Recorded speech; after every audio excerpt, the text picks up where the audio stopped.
Hey guys, good morning, শুভ সকাল সবাইকে জানি প্রথমে জয়গুরু। আর তোমরা সবাই কেমন আছো? আশা করি ভালো আছো। তো আজকের দিনটা খুব ভালো, খুবই শুভ। আজকে হলো অক্ষয় তৃতীয়া, তাই আমি সকালবেলা আজকে তাড়াতাড়ি উঠে নিয়েছি। সকাল সকাল উঠে স্নান দান করে কাজকর্ম সেরে তারপরে এই যে পুজো দিচ্ছি।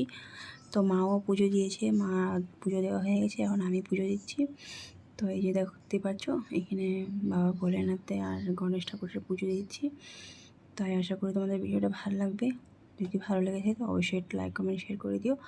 আর আজকে মা এত ফুল নিয়ে এসেছে যে আমাদের গাছেও ছিল ফুল, আর মা মর্নিং ওয়াক করতে যায়, তো আসার পথে মা দুনিয়ার ফুল নিয়ে এসেছিলো। খুব সুন্দর লাগছে এই যে ঠাকুর। আর এই যে আমাদের লাড্ডু গোপাল, দেখো ফুলগুলো কি সুন্দর লাগছে। আজকে লাড্ডু গোপালকে মা সাজিয়ে দিয়েছে। তো পয়লা বৈশাখের এই ড্রেসটা দেওয়া হয়েছিল লাড্ডু গোপালকে, তো মা আজকে এটা পরিয়ে দিয়েছে। তো ভিডিওটা যদি ভালো লেগে থাকে অবশ্যই লাইক কমেন্ট শেয়ার করে দিও। আজকের মতো টাটা, জয়গুরু, বাই বাই।